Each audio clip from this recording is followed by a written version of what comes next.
Atos, capítulo 26. Então Agripa disse a Paulo: Você tem permissão para falar em sua defesa.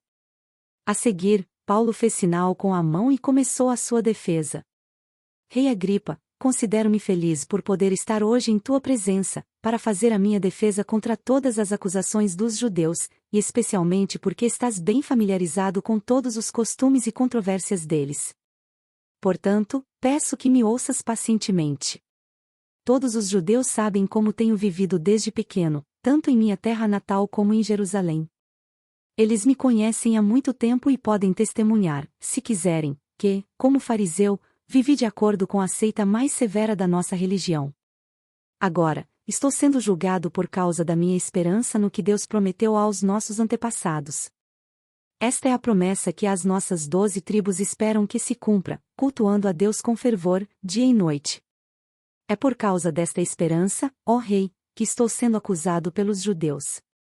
Por que os senhores acham impossível que Deus ressuscite os mortos?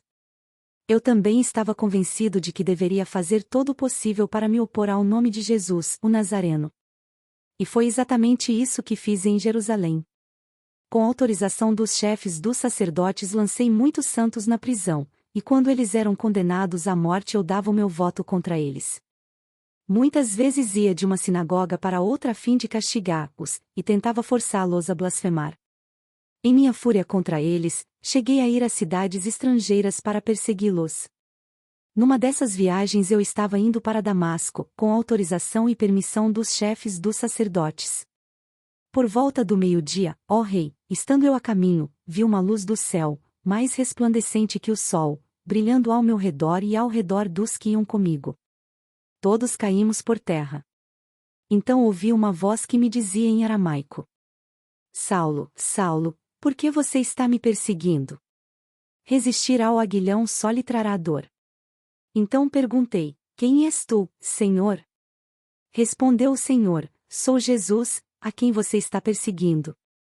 Agora, levante-se, fique de pé. Eu lhe apareci para constituí-lo servo e testemunha do que você viu a meu respeito e do que lhe mostrarei.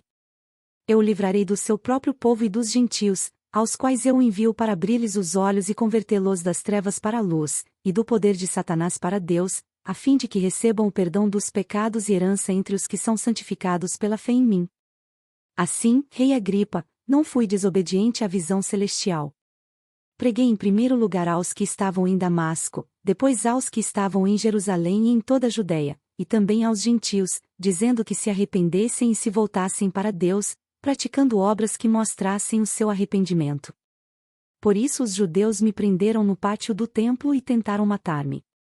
Mas tenho contado com a ajuda de Deus até o dia de hoje, e, por este motivo, estou aqui e dou testemunho tanto a gente simples como a gente importante. Não estou dizendo nada além do que os profetas e Moisés disseram que haveria de acontecer, que o Cristo haveria de sofrer e, sendo o primeiro a ressuscitar dentre os mortos, proclamaria luz para o seu próprio povo e para os gentios.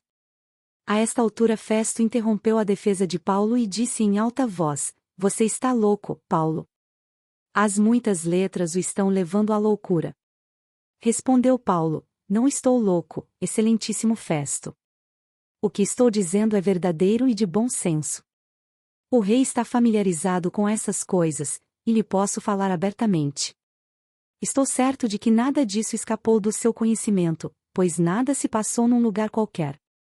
Rei Agripa, crês nos profetas? Eu sei que sim. Então Agripa disse a Paulo: Você acha que em tão pouco tempo pode convencer-me a tornar-me cristão? Paulo respondeu: Em pouco ou em muito, peço a Deus que não apenas tu, mas todos os que hoje me ouvem se tornem como eu, menos estas algemas. O rei se levantou, e com ele o governador e Berenice, como também os que estavam assentados com eles. Saindo do salão, comentavam entre si: Esse homem não fez nada que mereça morte ou prisão. Agripa disse a Festo: Ele poderia ser posto em liberdade, se não tivesse apelado para César.